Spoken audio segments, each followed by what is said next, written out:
Boom. What up? What up? I don't know.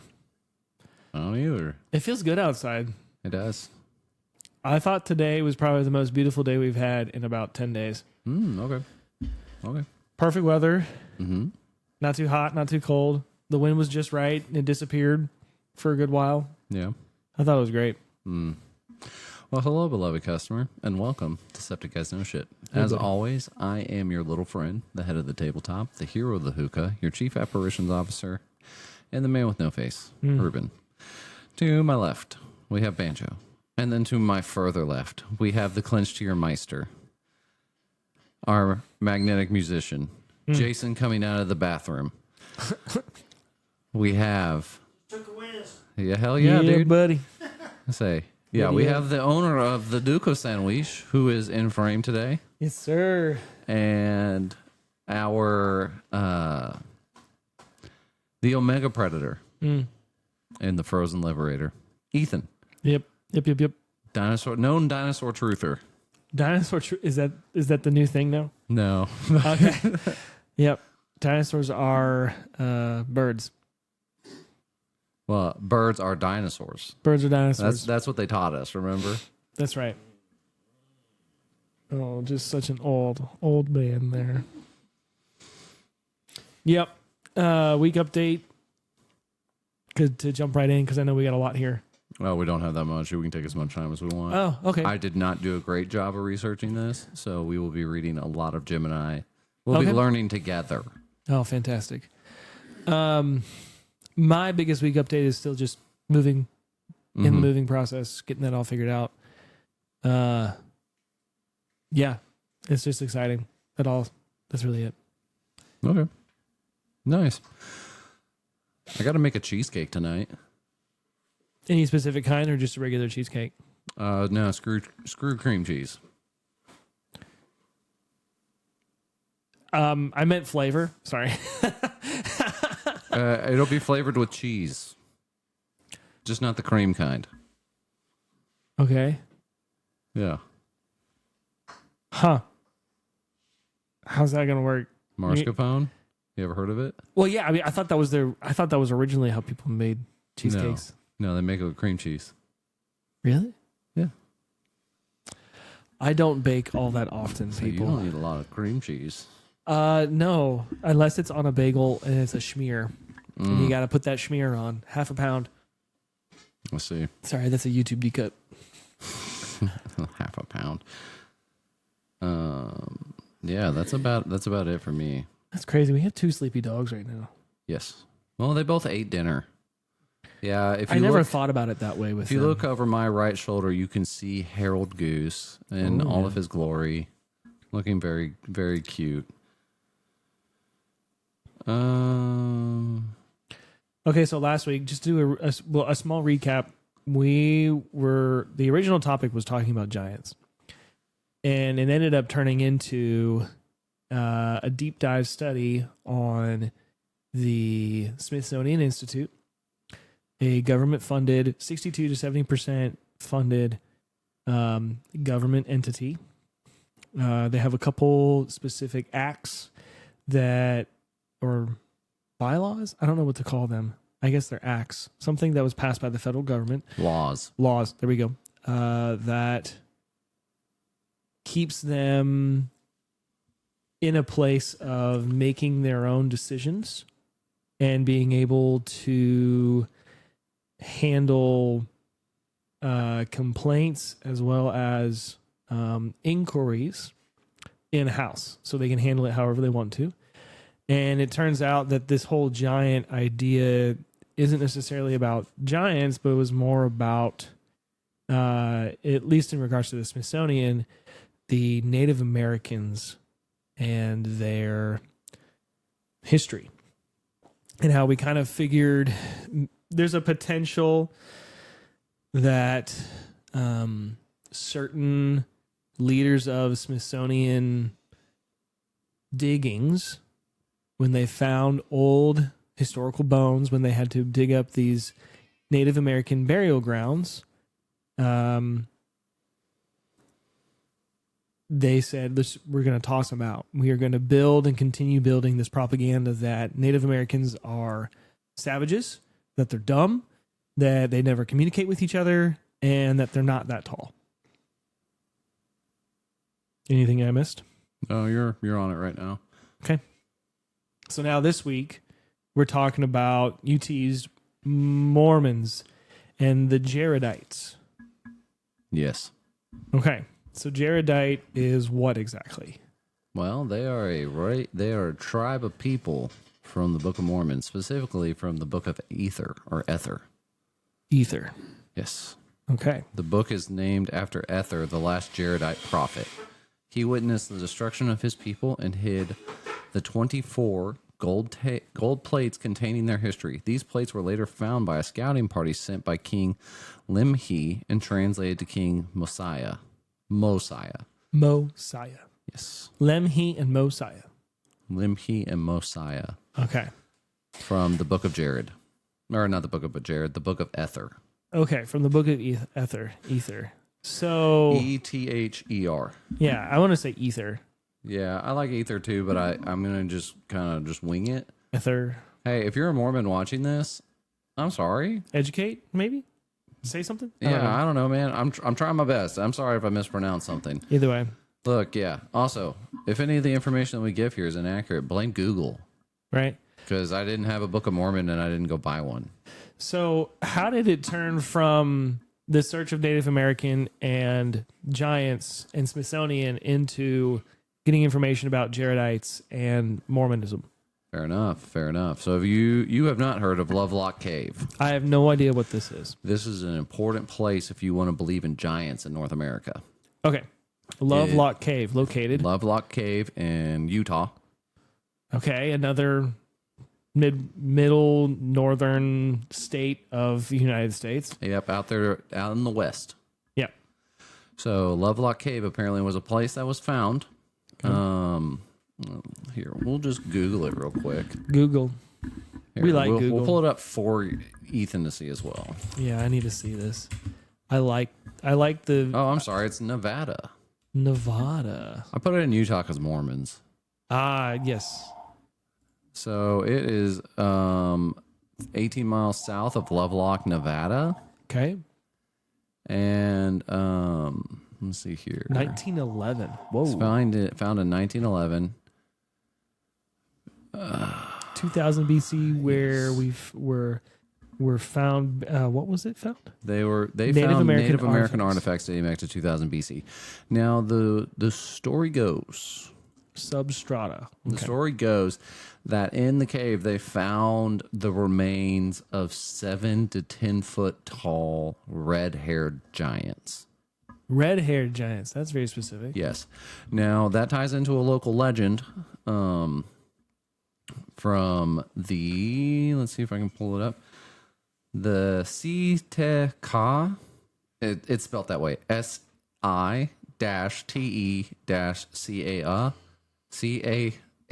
Sitka? Sitka. Sitka? It was a legendary tribe of cannibals, red-haired giant cannibals from the northern Paiute oral tradition.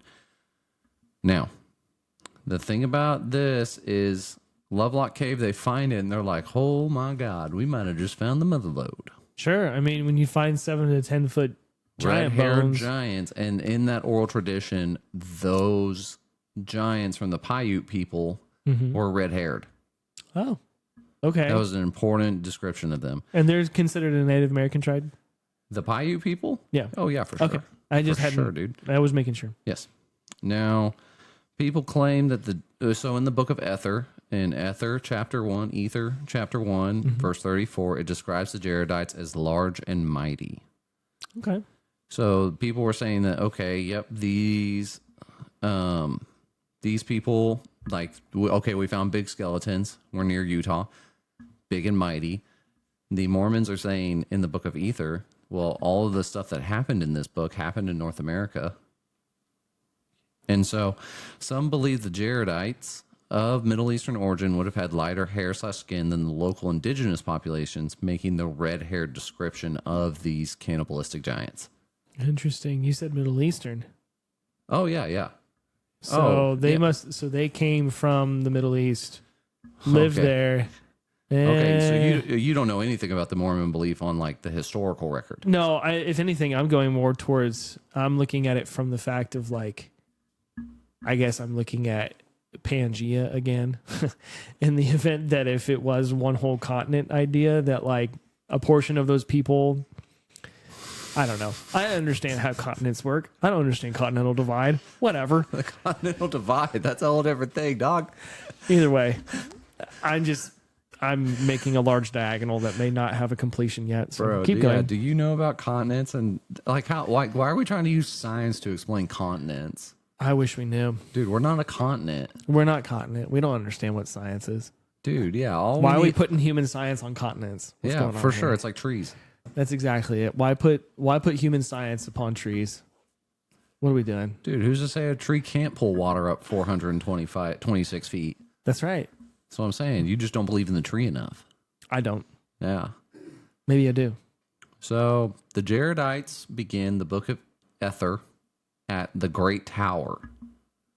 That's what it says in the Is that deal. going back to that? So it goes back to Babel. At least that would be the biblical equivalent from the book of Ether.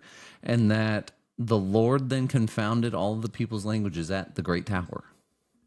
Okay, so we get a little bit of a crossover. Probably not any more than that. Well, so Jared and his brother, a man of extraordinary faith, really a beautiful name that he has here. You ready for it? Yeah. Brother of Jared.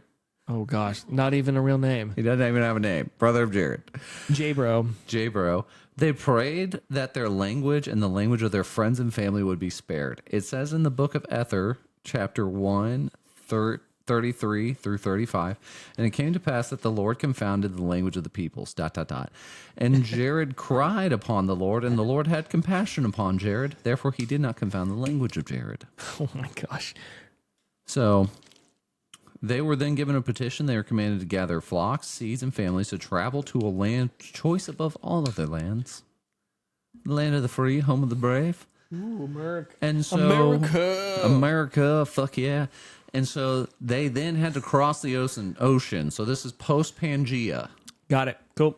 Cool. Yeah. So we're past Pangea, and they built 8 unique airtight vessels. But because these ships had no lights, J-Bro asked the Lord to touch 16 small stones to make them glow, which he did. Okay. I found my diagonal, by the way. Okay. I was thinking of David Okay. in the Christian Bible. I'm gonna denote it. Christian I'm gonna denote it that Well, way. you can call it the Bible in the Book of Mormon. Okay, deal. In the Bible, you got David, who's considered to have red hair, Yes, he's ruddy in appearance. ruddy in appearance. I wonder if there's any way that's so far off timeline wise, because Babel is well before that. Like what, 1,000?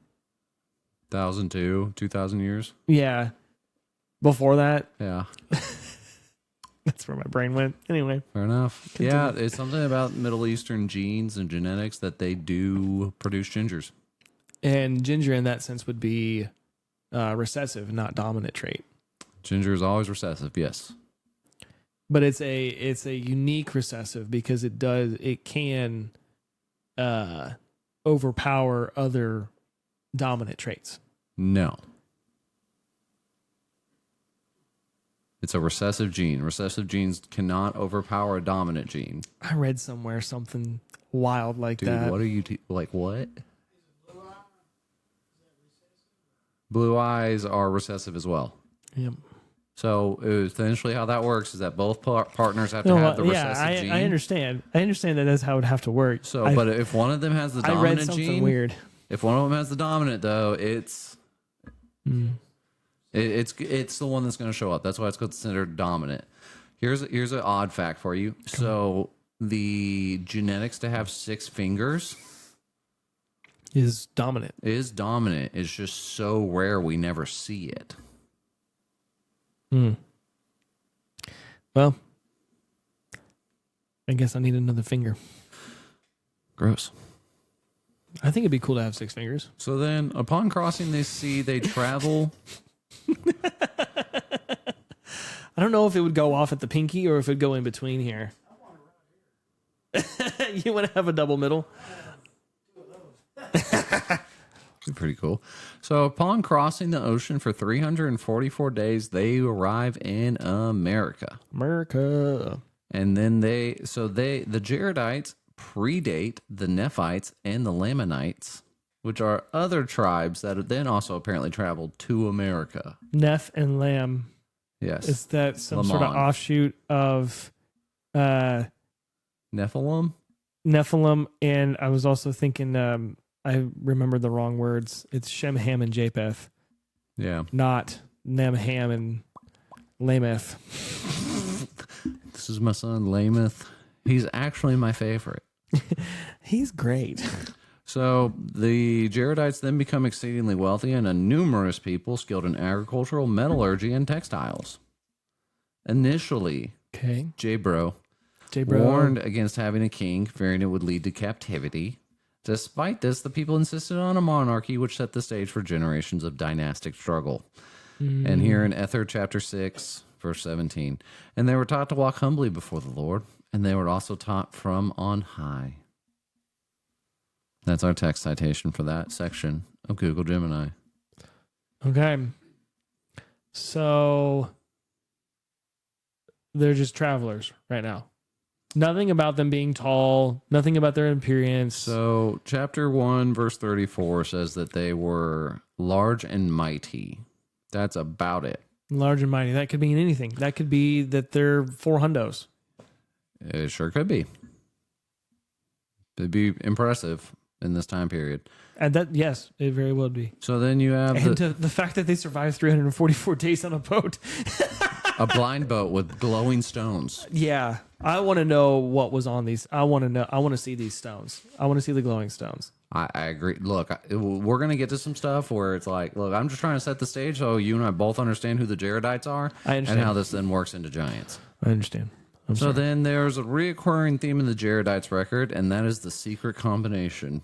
Secret combo. This refers to underground networks of individuals who used oaths and murders to gain power and wealth. These organizations were often the catalyst for the overthrow of righteous kings. So basically, it's kind of like the Book of Kings, where like it has a king and it's recording what he did or whatever. Yep. And that apparently throughout their record, you keep having these secret, like hidden, like Skull and Bones organizations popping up and murdering the king. Got him. So Akish, one of the most prominent figures to introduce these oaths, leading to widespread civil war. Whoa. And they were kept up by the power of the devil to administer these oaths upon the people, to keep them in darkness, to help such as sought power to gain power. That is Ether chapter 8, verses 1 through 16. So finally you get to the collapse of the Jaredite people. Got it. They eventually spiral into a state of perpetual nihilistic warfare. By the end, the entire nation was divided into 2 rival leadership camps: Corinthmer and Shiz. You're lying. I'm not. Corinthmer and Shiz. So the 2 armies gathered at the hill of Ramah, later known to the Nephites as Cumorah, for a final battle of extinction. The result, every man, woman, and child was eventually killed, leading to Corinthmer as the sole survivor. He wandered around until he was discovered by the people of Zarahemla.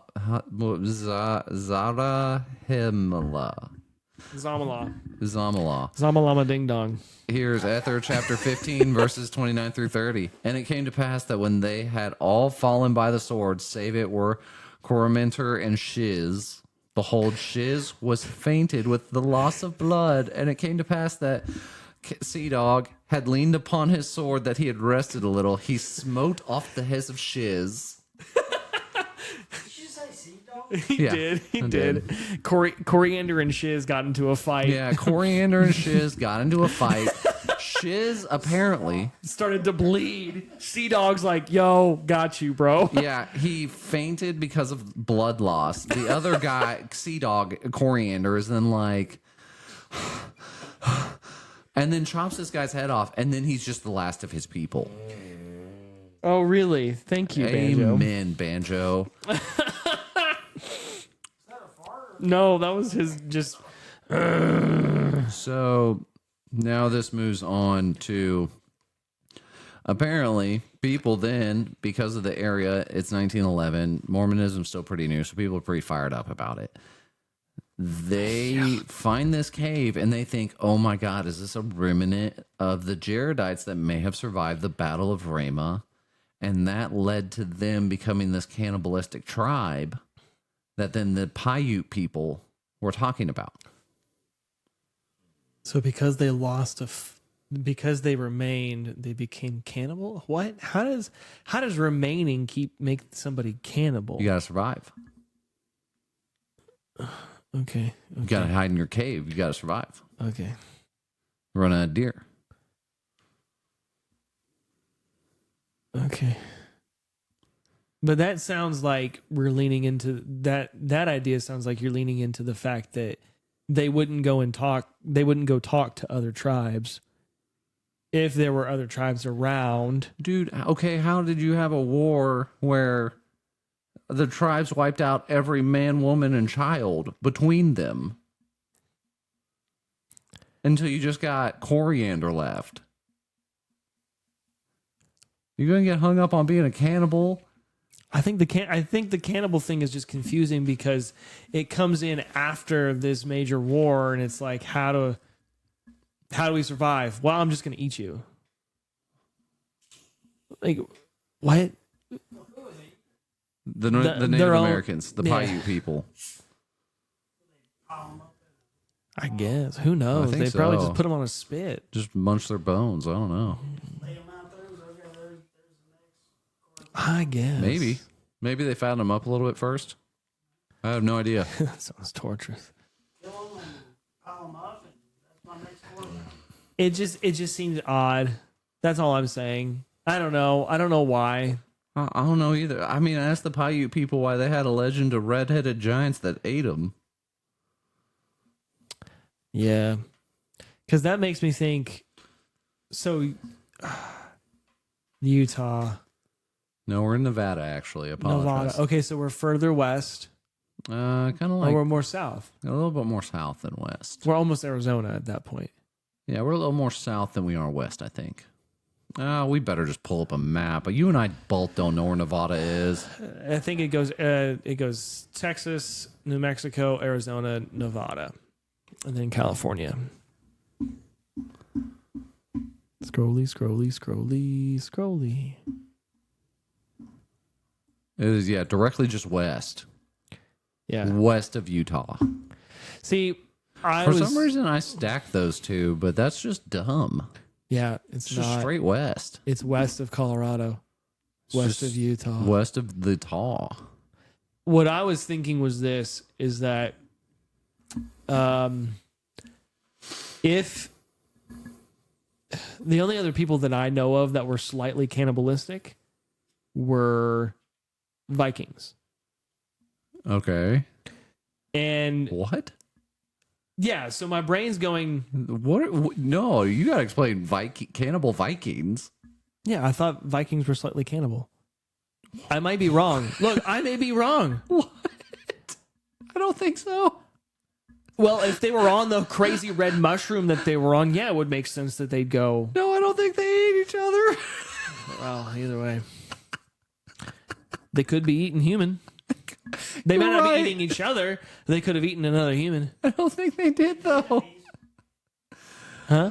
Eating enemies? Yeah, that's what I was thinking. Like maybe eating their enemies. Because I was thinking that Nevada is slightly close to the water. That if a Viking ship landed and was in this encampment in Nevada, then I could see them eating the Paiute people. Because Vikings are the only other people that I know of that have red hair. The Vikings are blonde. What are you talking about? Dude, you're crazy. Yep. Continue. No, the Celts are the redheaded ones. Is Okay. Ireland? I guess. Yeah, I don't know. I'm not history guy. Okay. So, yeah. So then people kind of were like, oh, The Jaredites are giants. So they just equated them to giants. Yeah. Because they were strong and mighty. They're big. Okay. Yeah. And then what? And then we found Lovelock Cave and apparently found their bones. Did they get hidden? Like, were they thrown out like the Smithsonian stuff? The thing about Lovelock Cave is that there's no real confirmation of what was found or what. Oh. And I think that there's some debate on this, if the Smithsonian ever even actually showed up to look at stuff. Okay. So, yeah, I didn't really find a whole lot. It's probably not archived either. Oh, no. I mean, if they did find anything, it definitely isn't archived. Or if it is archived, you can't see it. Right? I mean, if it doesn't fit the propaganda probe, then... Pretty much. Pretty much. Here, let me see if I can pull up a little bit more for you. Propaganda. Tell me more. That's just so intriguing to me.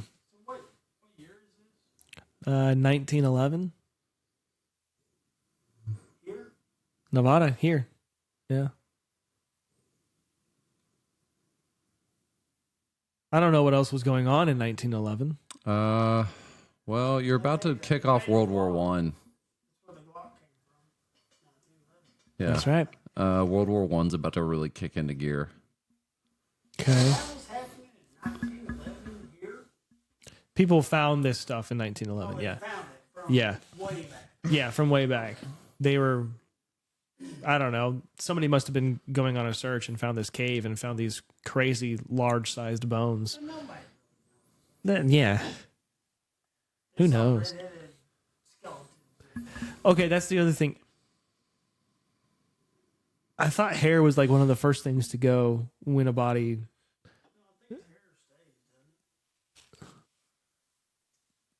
Hair does stay. Hair stays. Why did I think that hair would disappear? No, actually, so your nails and your hair stay the same length post-death. They don't deteriorate? Not as fast as your skin. Is it because it's already dead keratin? Yeah. Over time it will. Sure. Yeah. But your skin's going to go first. So that actually led to the belief of vampires a little bit more, because what would happen is someone would die, they would go bury them, dig up their body, and then it would look like their hair and nails had grown. Oh, that's wild. Because the skin had all shrank. Because the skin shrank. Yeah. And so then some people that's why they also then started installing a bell ring when you got buried in your casket, because then people also thought, oh my God, my sister was still alive when we buried her. Look at her. Her nails and everything grew. She was still alive. We killed her by burying her alive. I see. That's a new weight loss program. Yes. So here's where things get a little interesting. So some people actually connect the Jaredites to the Bible, the Christian Bible. Christian Bible. And them being the Nephilim. Yes, I could see that a little bit more than... Because of the mention of the Tower of Babel and the fact that, so apparently in the book of Ether, when they find the remains of the Jaredite people, they describe them as like really big. And that also the Jaredites left 24 golden tablets. Right. You read that at the beginning, and I was about to ask, where did these... They wrote them down. Never found them. That's the thing. Are these the same 24 gold tablets that Joseph Smith found? No, maybe. The ones that Gabriel brought him to. Sure. I don't know any history. That's the story. I didn't know it was Gabriel. I watched the South Park episode. I thought he found him in the ground. No, yeah. And so Gabriel leads him to a cave. Goes in cave, finds tablets. Big face, big haunch. How... When did Joseph Smith die?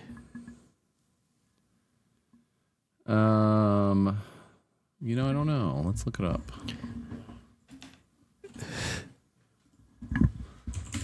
I think like 1850. Okay. There it is. Searching. When did Joseph Smith die? 1844. June Yes. 27th. At the age of 38. He was a lot younger than I thought. He was killed by an armed mob that stormed Carthage Jail in Carthage, Illinois, where he and his brother Hiram were being held. What a name. Hiram. 150 to 200 men with faces painted black. Whoa. Jesus. Surrender Were themselves. held on charges of treason related to the destruction of a dissenting newspaper. The Nuovo Expositor. What? Joseph Smith attempted to leap from a second-story window, but was shot multiple times in the chest. Oh my! Back from gosh. both inside and outside the jail. Oh my! As he fell from the window, Joseph Smith repeatedly exclaimed, "Oh Lord, my God!" Accounts differ on the aftermath on whether he died instantly from the gunshots or shortly after hitting the ground, where some reports claim members of the mob propped him against a well and shot him again. Hey, you know, at least they didn't make him suffer. My God, I had Joseph no Smith. idea. What a brutal death. How was he related to treason, related to the destruction of a newspaper? Maybe what happened, I'm going to make an assumption. Newspaper article comes out, Joseph Smith finds gold tablets. Mm-hmm. And instead of giving good information about said gold tablets, he besmirches Joseph Smith and starts to throw libel at him in this article. And then from said libel thrown, Joseph Smith takes matters into his own hands. Okay, and so these golden tablets we're talking about are the ones that Joseph Smith then finds. So he finds them in 24. 1844 or No, before he- 1844. Yeah, when did Joseph Smith I'm going to say 1820, 1815 maybe. find the golden plates? He 23? finds them, 21 years before his death. However, he was not allowed to take them until 4 years later, finally obtaining the plates in 1827. Oh, he was directed by the angel Moroni. Moroni. Huh. Moroni. Interesting. So 21 years. So if he died at 38, 21 years before that. So Lovelock Cave is the same cave. Allegedly. I didn't. Yes. Well, no, it's not. Bummer. No, Lovelock Cave is not, but Lovelock Cave is maybe a remnant of what was on the plates, if that makes sense. Hail to the chief in that sense. Yeah. Okay. Oh, wait, what? I had no idea he was this young. That is kind of crazy. He would have reportedly found these when he was 17. Is that why it's called Mormonism, Moroniism. maybe? I was thinking of the university. Oh, Brigham Young. Yeah. Okay, Dan. Brigham. I know it's Brigham, but still. There's no way. I mean, so the cave is Lovelock Cave is supposed to be just a It's support to the Golden Tablets claims. Are there any hieroglyphs or anything like that would indicate, like any drawings on the walls that would indicate that this is supposed to reference to this kind of thing? You know, nothing. I mean, no. See, we're just going off of somebody else's words, saying that these bones and red hair. This must be the Paiute people saying that these were the Jaredites, giants. No, the giant. They're the cannibal giants, and then other people were like, "Oh, it's the Mormons." Sounds like somebody paid a lot of money to say, "Oh yeah, this is the Mormons." I don't think anyone had to pay any money, honestly. This is such a fringe portion of this conspiracy theory. It's yeah. This is very. I don't even know what to think about it. I'm laughing more than I am like. I have more questions than I have answers. Yes. Which I guess this is a part of the inspection. We're trying to inspect and figure out what's going on. We are, yeah. This is the newest inspection. This is not an inspection on Mormonism as a whole, just this one particular portion of their history books. Because if we go down the path of like trying to inspect Mormonism, I think I'm just gonna laugh. Unfortunately, but I don't know. Look. I have no idea. I'm making a very large assumption about some of this stuff because it doesn't. I guess I'm looking for logic to make sense. Oh, yeah. That's well, why. the thing about Mormonism is it does kind of boil down at some level to you either have to believe in teleportation or that as far as we're aware, non-seafaring, like over the ocean seafaring people succeeded on a journey that would be nigh impossible for pretty much any other culture at that time. Because you either have to believe, because part of this stuff that we haven't talked about with Mormonism is that the lost 10 tribes of Israel, they all apparently show up in North America. So like tribe of Reuben, Gad, Zebulun, Asher, Naphtali. By teleportation?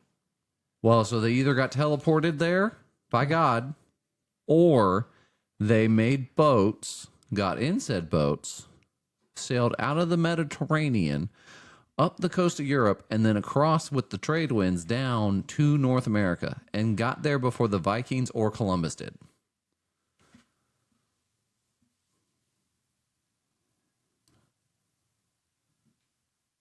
So those are your two options. Or they sailed out of the Mediterranean, down around the Cape Horn, up back into India, hooked up with the Polynesians, and then you had the Polynesians help them across the Pacific. Wait, but why did they come to America? For it was the land above all lands.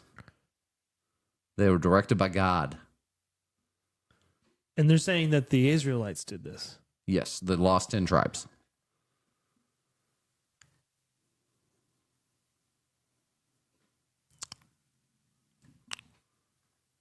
And then if you wear your special underwear and you do a really good job, you get your own planet at the end.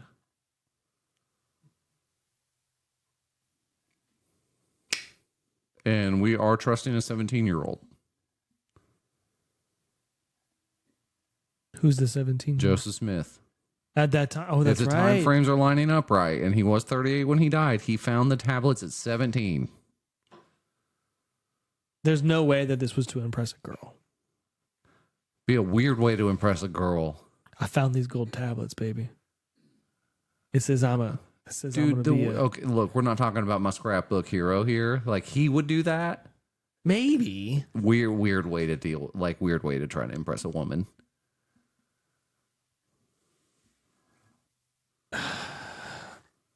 Okay. I just don't see the purpose of the Israelites coming to America. Ties the Bible in. I don't know. I just see no purpose in that. Why not? It's fun. Even pre World War One. I mean, what's Why so not? what? They're coming over in like the 1500s, 1300s, 12. I mean, when are they coming over? I mean, he didn't find these things until 1820. 3000 BC? But why would they come to America if it was considered America? Well, I don't think it's why would they come to America. I think it's how would they have ever gotten there. Right.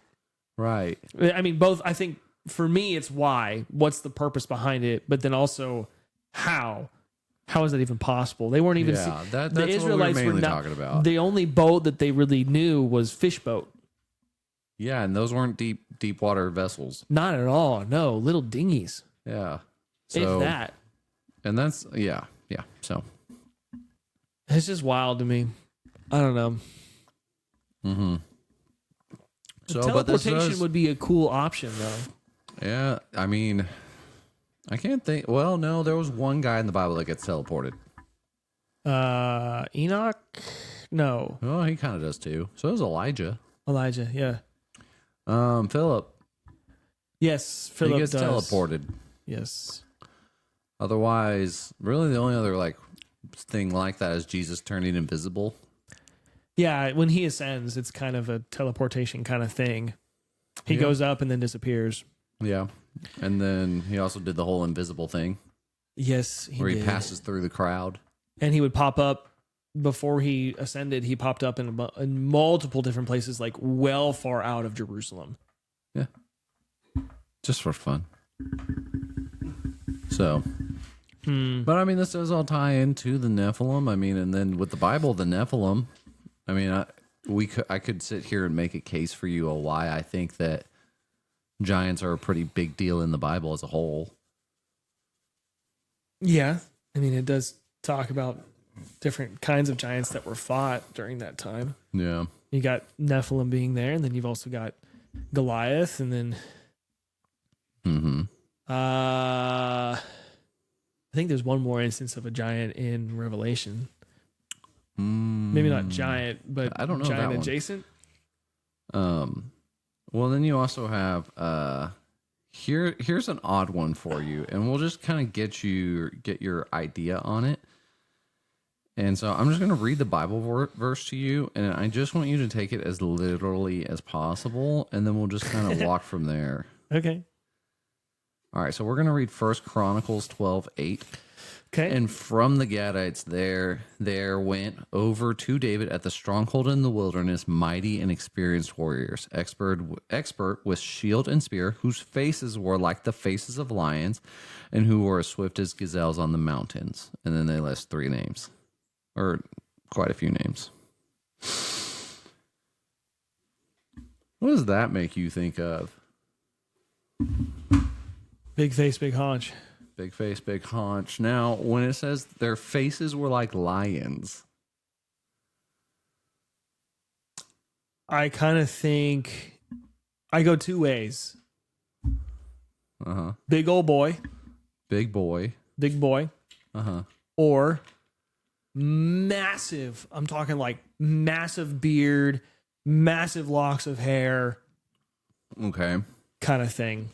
So a physical feature rather than giant. okay. See, I read that, and now I'm starting to think like actual lion face. So you're thinking Damone kind of. No, just like straight up that guy is like, he's a half-breed somehow. Okay. Chimera of sorts. Yeah.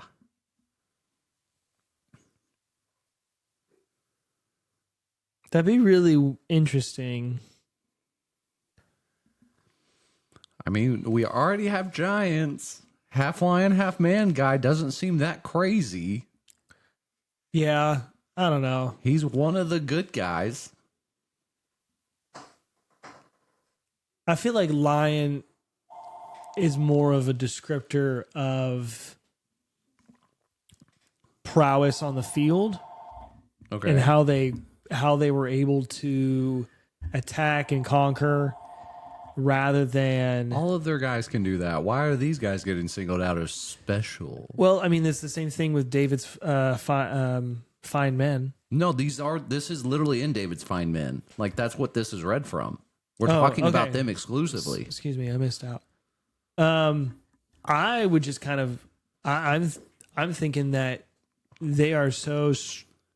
I'm thinking that they're so strong. Like when I think Spartan kind of would be like their physique, the muscularity, their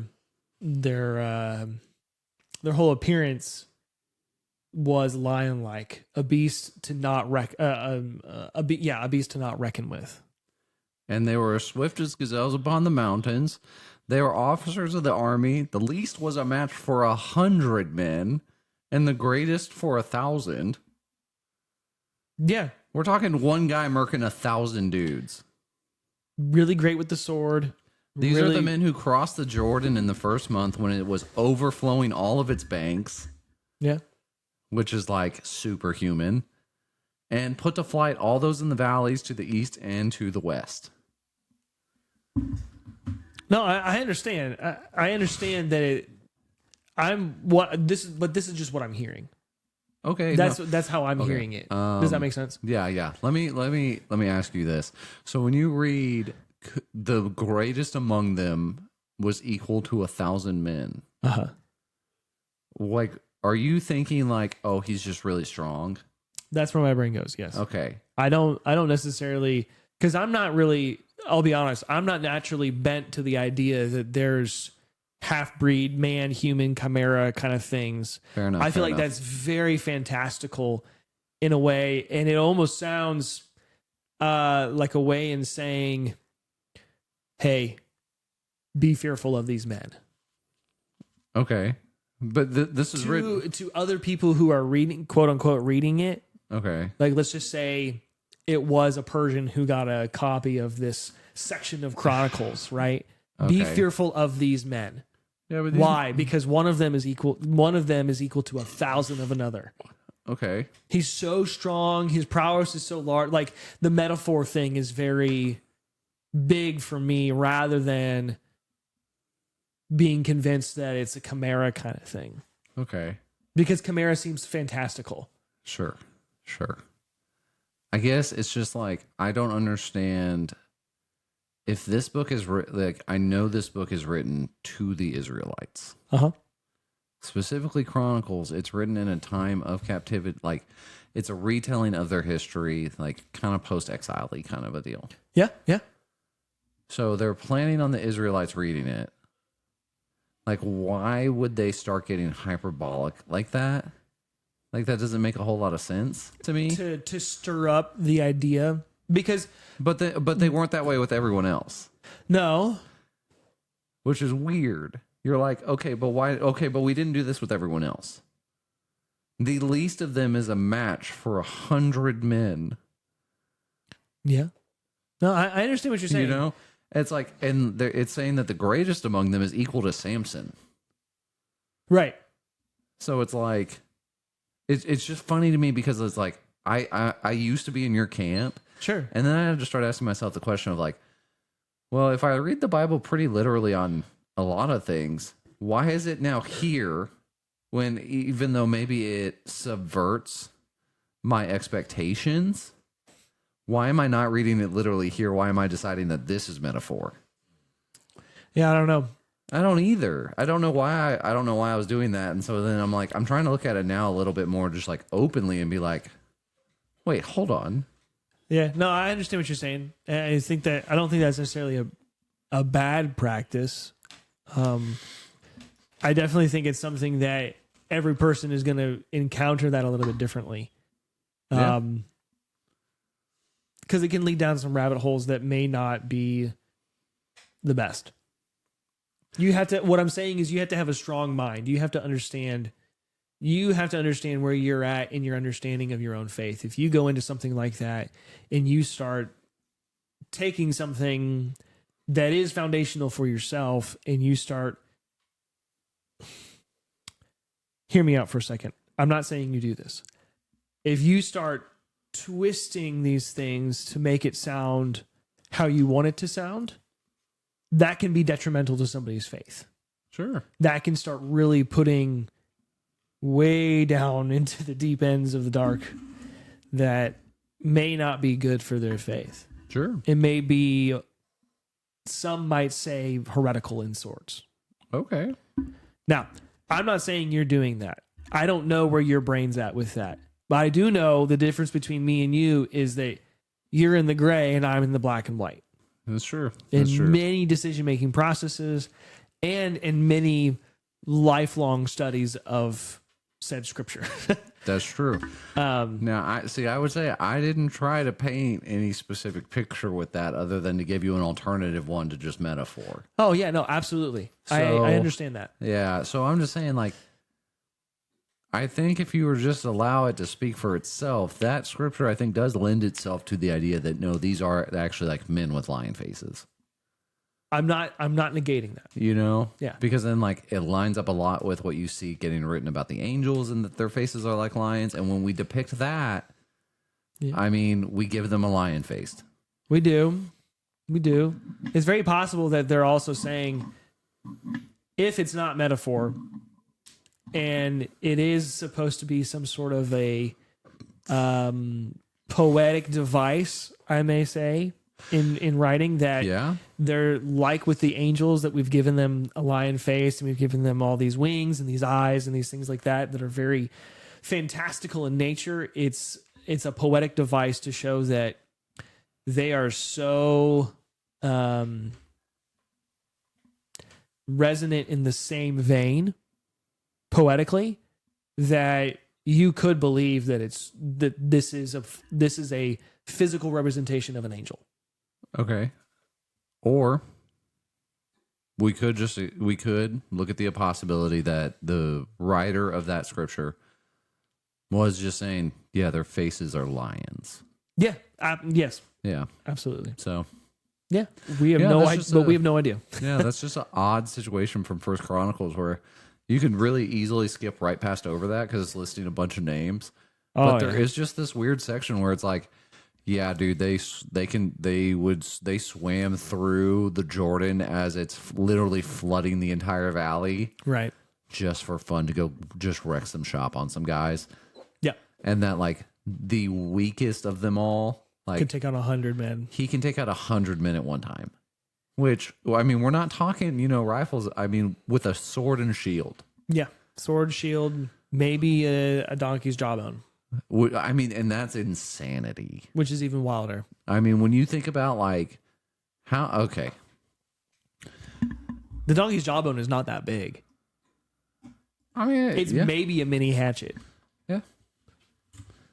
And that's if you're getting like a full-size donkey. Yeah, well, we have to assume that Samson was dealing with a full-size donkey. I did read somewhere that How many the men donkeys in And the Middle East are different than the donkeys here in America. It's like an actual different breed, and Yeah. they're a lot smaller than the donkeys here in America. How many men can an average man get with a S word? Okay. Answer. More than one. So in a realistic combat experience, you're looking at maybe getting 1 to 2 people fighting off dozens of foes. So, I mean, we're looking at like Skilled. any Expert. on bridge/alley variable. Very well. This is, I mean, like we're looking at like, so square law, the difficulty of the fight increases exponentially with the number of attackers. Anyways, Okay. so I mean, like we're talking like an expert, like he's maybe getting 10. Yeah. And we're talking like the worst of these guys, He's getting 10 times that amount. 10 times that amount. The best of them, 100 times that amount. Which is why I think you could, if you wanted to make the case, like these guys are Nephilim. Yeah, that descendant line. Yeah. Yeah, that they're Nephilim. That they are some kind of hybrid human. That's why their faces are like lions. They're running up mountains, swimming across flooded out rivers. Yeah, which, I mean, Nephilim, if we're going to really break that down, is an angel-born human. Yeah, or a human that, yeah, pretty much, yeah. Angel-born human. Half human, half angel. Yeah, which lends credence to the idea that it being a chimera of sorts. Yes, which is why I didn't correct you on that. Yeah. Yeah. So I'm not negating it. I think I'm trying to. Poetic license is a lot easier to accept. There you go. Yeah. Yeah, because then otherwise, then you got to start questioning other things if you're like, yeah, half angel, half human. That's exactly where I was going. Yep. That's exactly it. You start questioning a lot more. Because you start accepting that. Next, you got to accept robots. See? I saw a robot mower today. Yeah, did you flip it off? I wanted to. Why didn't you? Customer was around. Damn. I'd have done it for you. I did it in my head. Nice. Well, what are our counts today? We have 5 counts of Chimera. 1 count of banjo. 1 count of the banjo. 1 count of the HG. This is my son, HG. Herbert George. one count of I'm not really sure what to think about the Mormons, Yeah. J-Bro, Dude, J-Bro and and the Jaredites, Sea-Dog. and Sea-Dog, Sea-Dog, coriander, and shiz. Shiz. I just don't know what to think about all that. That's such an up and down story, Dude. that I didn't really follow 100% outside of there's some weird people. Oh, yeah. I feel like we've only touched the surface on Mormonism. That's fine. That's all I want I to need touch. to get a copy of the book of Ether or Ether. I don't want to go any further than that. Fair I'm enough. good. Fair enough. Yeah, that's where it counts. All right, perfect. Well, please like and subscribe to the YouTube channel, and please interact with us on Twitter. If you don't, Tony promises to start boofing. Oh yeah, Tony's he's gone. He's gone. I'm dead inside. He's too big time for us, I guess. I'm dead inside. Anyways, finally, time for your Harold Goose No Jumps wisdom of the day. When you're sleepy, sleep in a chair, just like this guy. Yep. Doink. Can I get you on camera, buddy? Hold on. There he is. Woo. Yeah, sleep in a chair. Dink pop. Yeah, so this has been Septic Guys No Shit. We hope that you have a beautiful day and that you make it good for somebody else. Big stretch. Make sure to check your chlorine, wipe your ass, don't flush any wet wipes, and we'll see you on your next inspection. Is there